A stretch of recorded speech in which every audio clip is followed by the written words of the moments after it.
and to the republic for which it stands, one nation, under God, indivisible, with liberty and justice for all. I was trucking up the highway, minding my own lane, with some dude in a Prius went and flipped me off. Guess my redneck hit him wrong.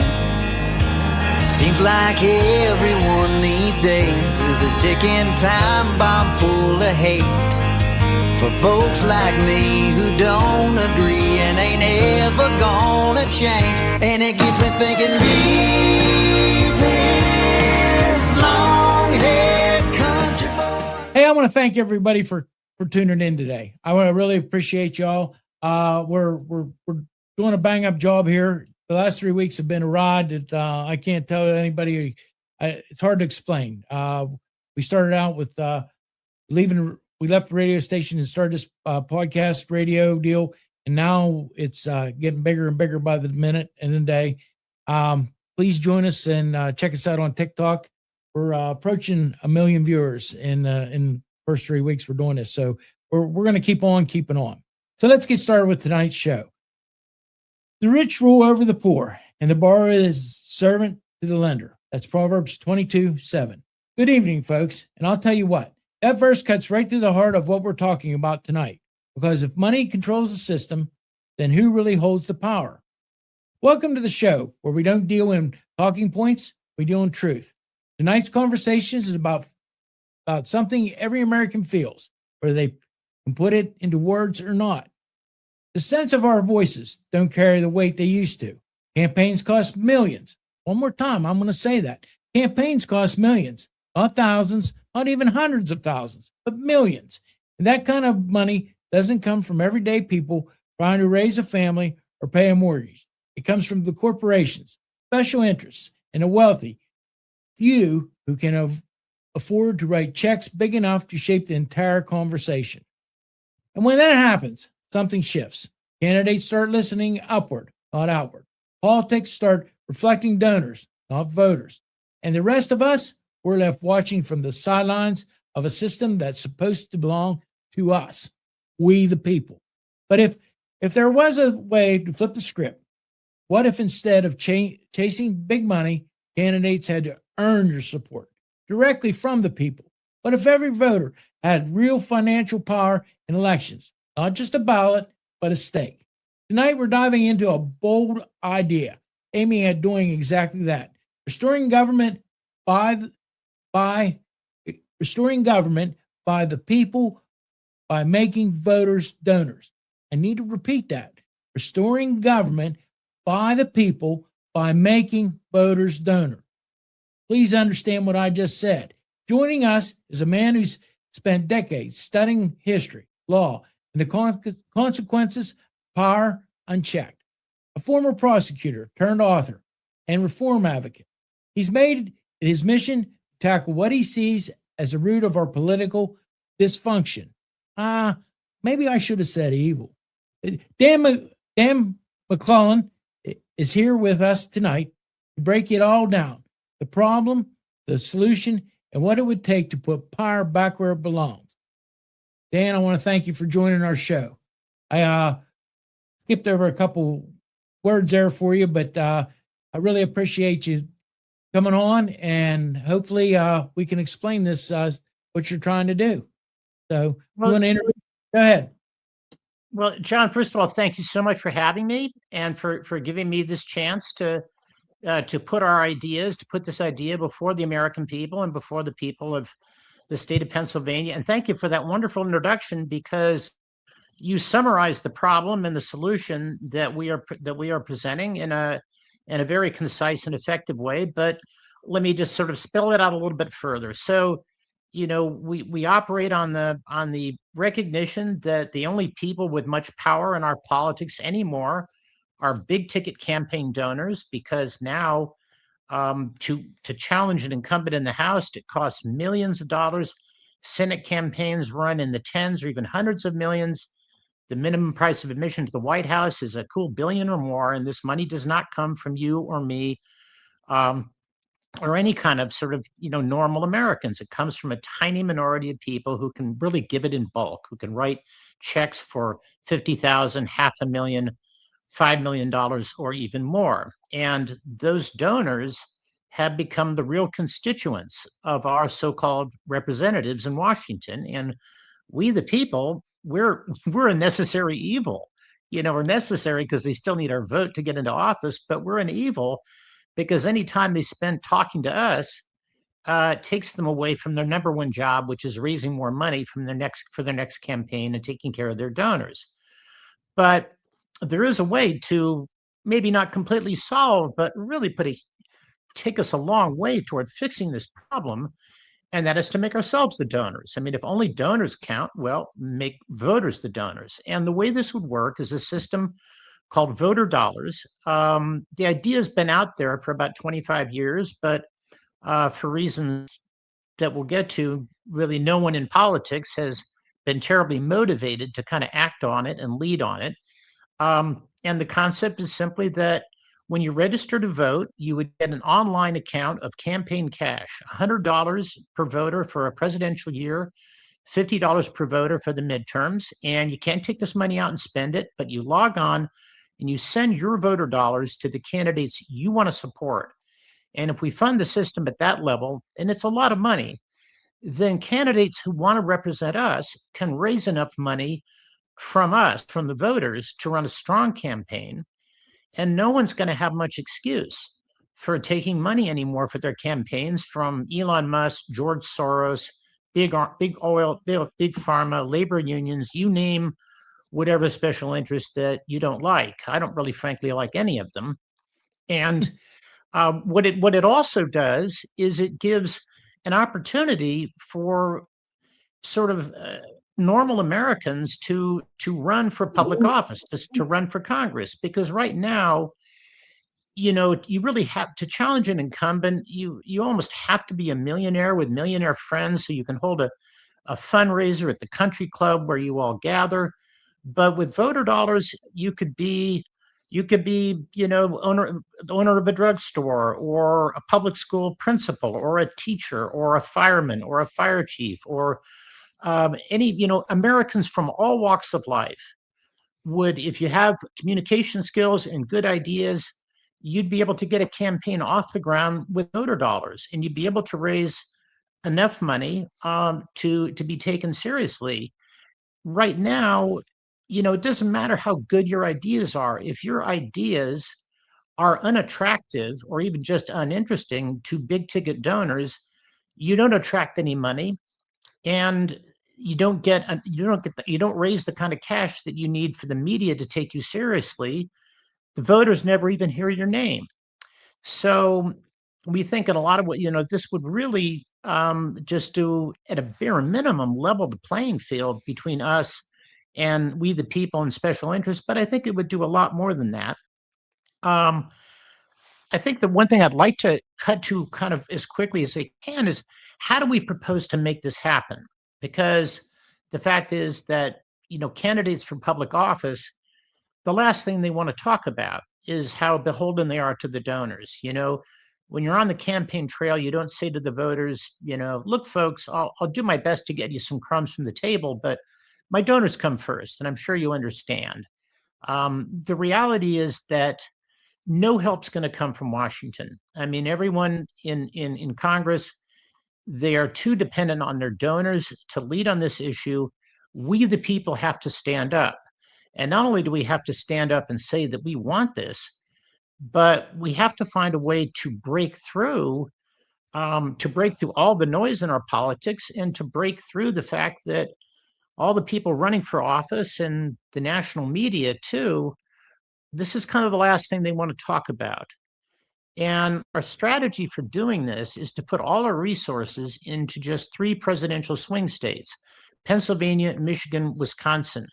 And we figure that if we can organize a critical mass, enough volunteers and voters who support this idea by the middle of 2028, well, once the country pivots to the general election campaign in this presidential cycle, then the presidential candidates and national media are going to have to care what Pennsylvania voters and Michigan voters and Wisconsin voters think. And when we get our people going to candidate town halls or telling reporters or telling candidates, it's all wonderful what these candidates are promising us, but their donors are not going to let them deliver on anything. So where do you, Mr. Candidate or Ms. Candidate, stand on voter dollars? And who owns you, by the way? Now, how many people do we need to support that to really kind of break through and make it a national issue? That I can't tell you. But on the other hand, I just want to pick up on something you said at the beginning when you were introducing me, that we're talking about something that on some level almost every American understands. We understand the system is broken. We understand that no one in Washington is listening to us. We understand, increasingly, more and more of us understand that our government is for sale, and we're angry about it, as we should be. And the only thing that's been missing here is a concrete plan for change. And this is a concrete plan. For as long as at least going back to 2008, you see the mileage that candidates have gotten out of just vaguely promising fundamental change, right? We got hope and change we can believe in from Obama in 2008 and 2016. You had change candidates on both sides of the aisle. President Trump said we need to drain the swamp. Bernie was even talking about a revolution. Bernie was there with his revolution again in 2020. And I don't say this to attack any of these candidates, but the reality is what most needs changing in our politics is money and how candidates finance their campaigns. And the candidates are too busy raising this money to fight against it. It's kind of a catch-22 that's kept the country stuck in this doom loop. So we think that basically the desire of the American people for fundamental change and the desire to take back our rightful say in how we are governed, to live out the principles of our Constitution, to be fully American, to have our country live up to the ideals that make us Americans, that will on the part of the American people is there. The only thing missing is a practical first step. And we think, having spent about 15 years researching what was going to be a book on money and politics, having looked at all the other reform ideas out there, I think this is by far the best place to start. So, but anyway, I haven't let you get a word in edgewise, so let me see what questions you have. The question comes to my mind: where does the money come from for the candidates to run with? Well, if you pay federal income tax, that's where it comes from. I mean, this is taxpayers' money. It's part of the federal budget, and it's serious money. I mean, at the level we're talking about, with 174 million registered voters, if the great bulk of them use their voter dollars, and we're confident they will, you're talking about averaged across 4 years, 2 election cycles, between $6.5 and $7 billion a year. So that's serious money. And here we are running a deficit of $2 trillion a year, which we cannot afford to do, and that is taking our country off a cliff. And so that's the fact that this is taxpayers' money really bothers a lot of people, which I understand. But we would, I guess my first response to that is that we think that this will really do a lot. It will pay for itself dozens of times over in all the wasteful spending and economically useless tax breaks that corporations get. Because right now, big campaign donors and the lobbyists that work for them, they have the muscle to just dictate to Congress, and they extract from Congress all kinds of goodies, all kinds of subsidies, all kinds of government contracts for things that we really don't need. You think of weapon systems that the Pentagon doesn't itself necessarily even want. So that this would be, that if we can pass voter dollars, we can really get a handle on all kinds of wasteful spending it should contribute. Yeah, go ahead. I think what we have to do is we have to kind of break it down. Okay. Yeah. Say I decide I'm going to run for governor, Pennsylvania. Okay. So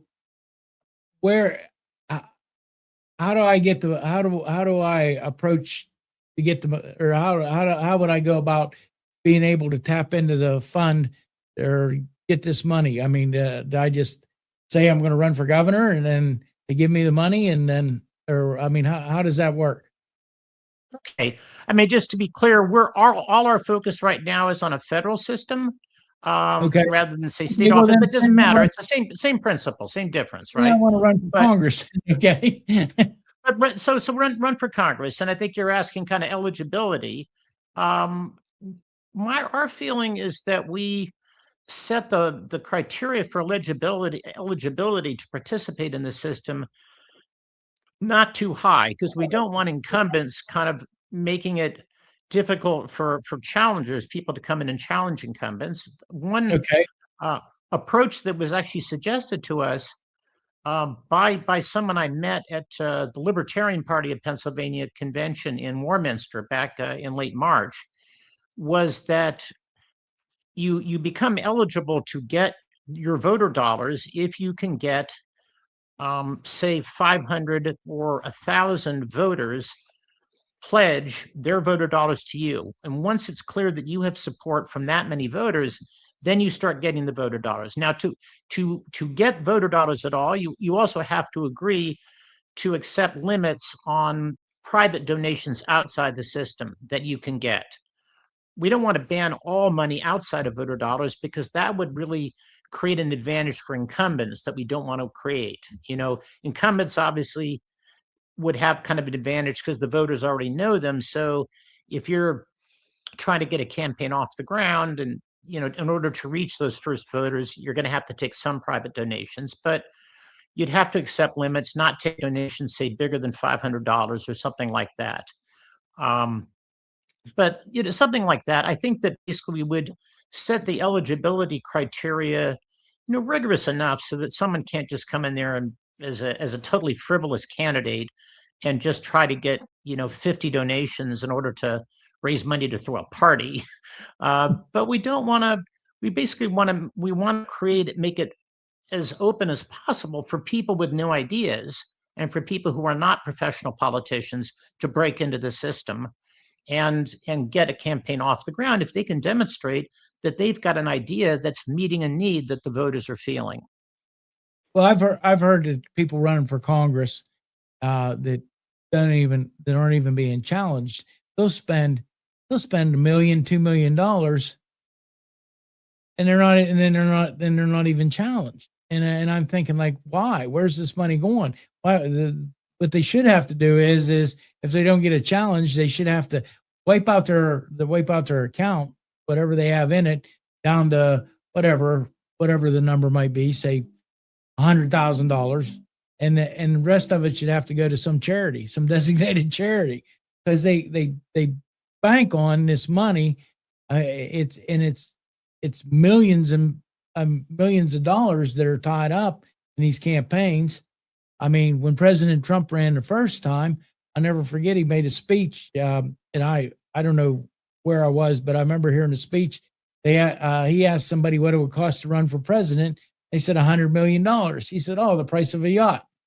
So just think about that. I mean, it's just the price of a yacht to him. Yeah. So he said, "Yeah, we can do that." But at the same token, his Democrat challenger spent over $1 billion to try to beat him. So it's an awful waste of money that could be used for a lot of a lot of other things. I mean, feeding the poor or educating people, and it just, to me, it's way out of hand. And I like the idea that you're trying to do something about it. And I know there's got to be some things to work this through, but I mean, it's a grand idea. I mean, why should somebody spend, I don't know, whatever it amounts to, even $5,000 to run for a school board position that supposedly doesn't pay anything? Think about that. I mean, and how many school board positions do you have in your county? Just in your county alone. I mean, we're talking about a significant amount of money that's being spent for not, I believe. I mean,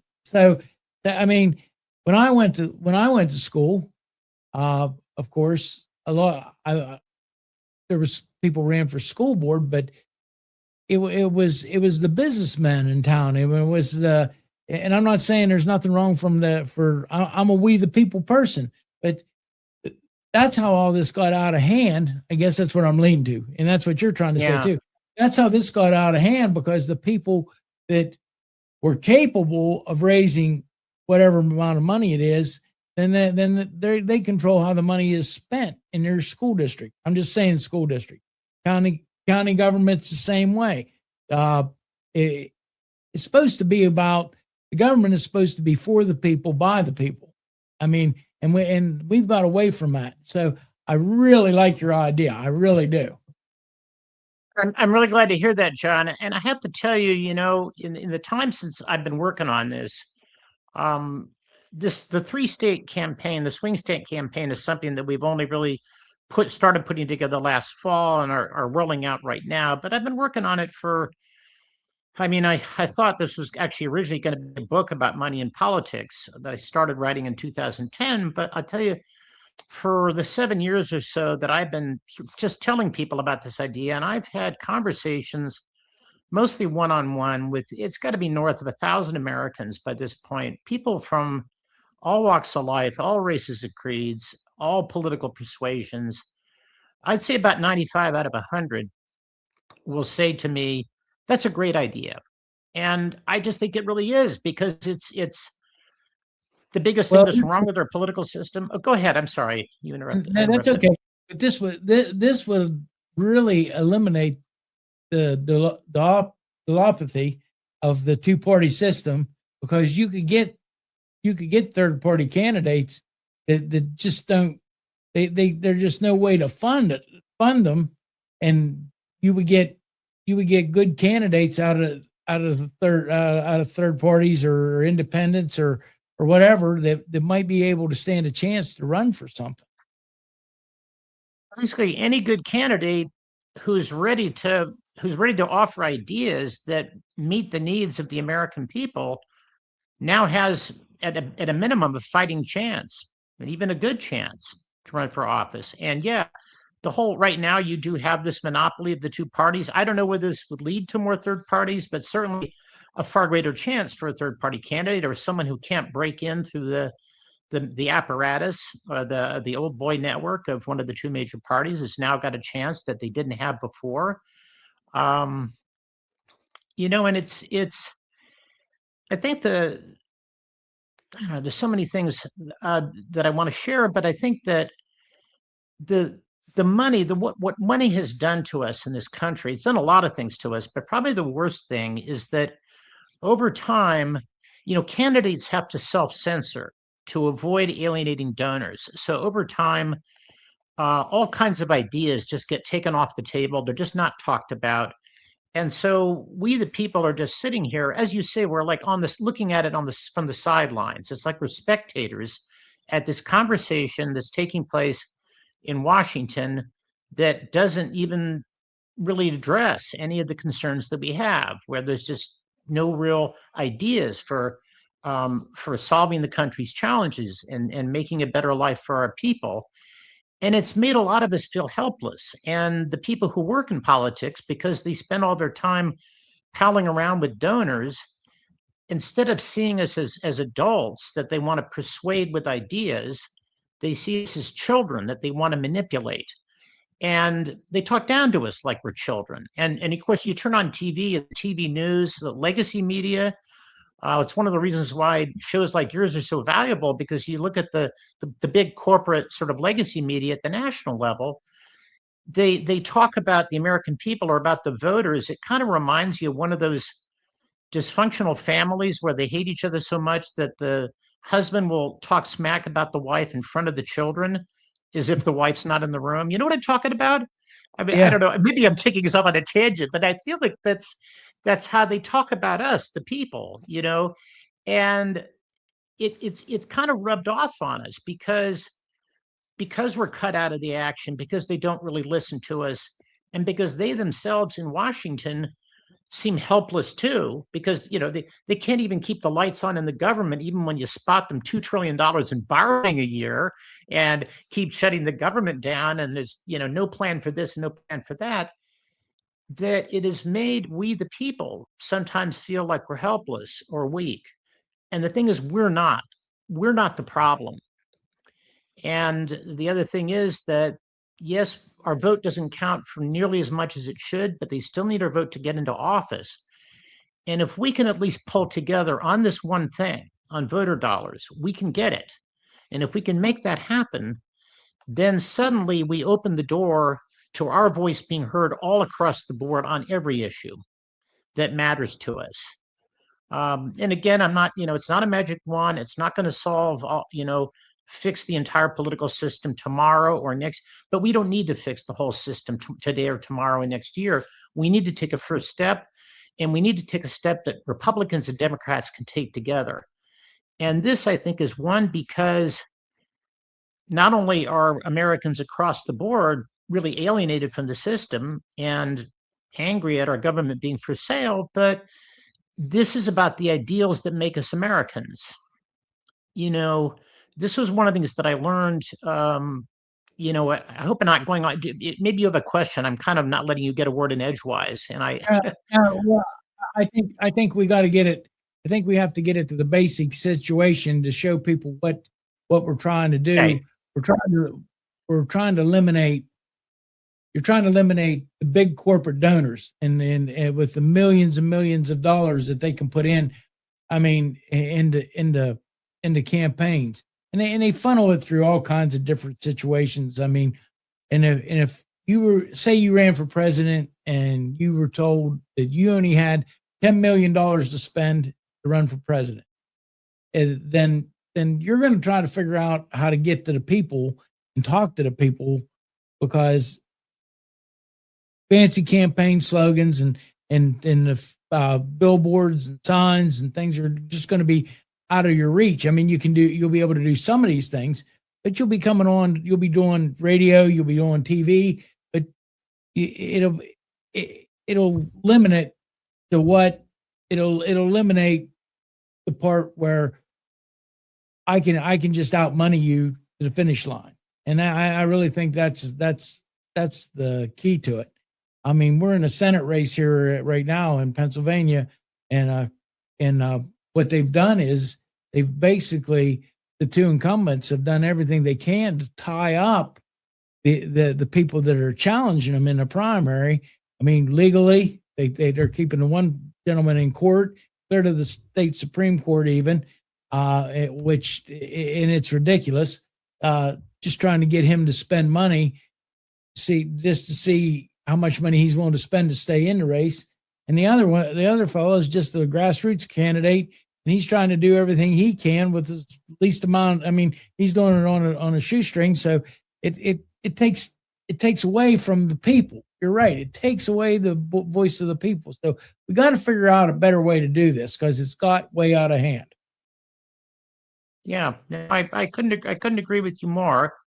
I guess one thing I would kind of like to say a little bit about just is how, because I think the money does a lot to drive the anger in our politics and the polarization.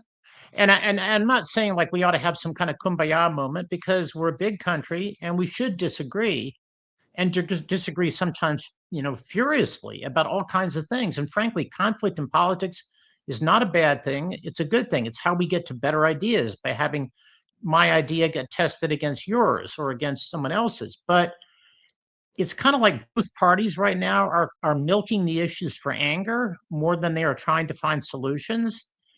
And I think part of that comes from, because they can't really say anything of substance anymore without alienating this or that donor. They don't really have much of a positive program for us that they can really achieve. And so they default to negative messaging, because anger is all they've got to offer us. And one of the things that I like most about what we're doing is we see this as a way to bring Americans together. I mean, not to forget our disagreements about guns or abortion or anything else. We should continue to have those disagreements. That's healthy and good. But this is a great way to remind, it's also a way to remind everyone well, not that I think the people have forgotten, but I think the people in Washington have forgotten that it's ideals that make us Americans. This is the only country on earth where being a member of the nation doesn't depend on race or religion or anything else. It's about ideals, above all, government by the people. And so this is a way for us all to come together and be Americans on the basis of American ideals. And that's also very important to us in our work. Well, I appreciate you being on. If you would have a message that you wanted to get out there, or you could send somebody a letter, or I mean, I don't know if you do that, or if you'd be willing to talk. Where would be a good way for somebody to contact you? Well, the best thing to do is to go to our website, which is makevotersthedonors.org. Please sign up for our email list. If you're willing to consider volunteering in some capacity, there's a page for prospective volunteers, different ways you can participate. If you can give us your contact information in that way, our state directors will be following up. Also, you will see on our website events. We're going to be holding in-person events where I'll be speaking, or some of our state directors will be speaking, or events like county fairs and other events where we're going to have a table set up where you can come talk to us. But, even if you're not ready, you may not be ready yet to sort of jump in and volunteer. And of course, I know so many Americans now are under the gun financially and working so hard just to get by paycheck to paycheck. And it's kind of hard to imagine volunteering.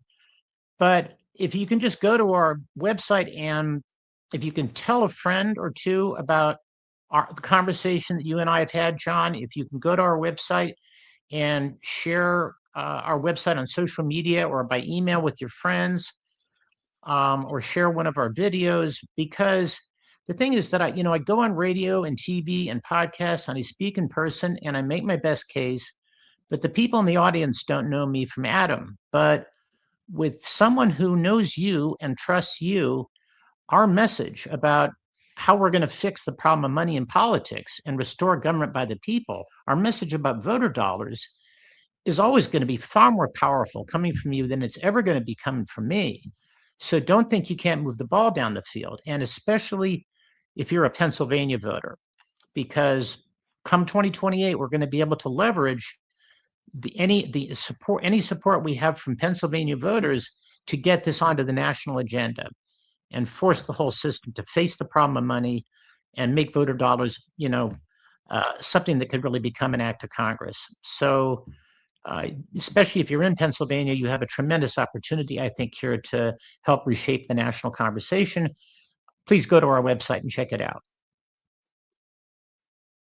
Well, Dan, I thank you so much. And it's called makevotersthedonors.org. And you can go to their website and check them out. I appreciate everybody giving Dan the chance to form them in any way they come. You're going to be doing several different county fairs, you said. Maybe there'll be a list of them up. There'll be a list of them up there.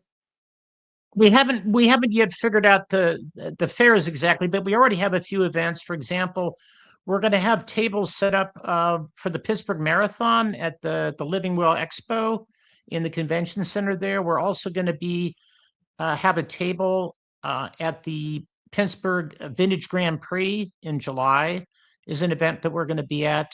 So we're still sort of sorting out all the events that we'll be at. Maybe we can get you to come down to the Fayette County Fair. There's usually about between 8,000 and 10,000 people go through there every night. That right. That's one of the thank you for mentioning that. And it's a 10-day fair. It's a 10-day fair. Now I know not everybody will walk through all the different buildings, but it might be something for you to consider. It's something that the one thing is, when some of these events, if you're an exhibitor, they want you to man the exhibit all 10 days. So we still, I don't know, we've got to get enough volunteers for that. But thank you for highlighting that for us. Yep. Okay. Hey, I want to thank everybody for tuning in once again, and I appreciate Dan for coming on, and we'll probably have him back on again at a later time to give us an update about what's going on. And like I always close all my shows, on this road called life, you have to take the good with the bad, smile with the sad, love what you got, and remember what you had. Always forgive, but never forget. People change. Things go wrong. Just remember the ride goes on. God bless each and every one of you, and God bless America. I am Jon Marietta, and I am the Hillbilly.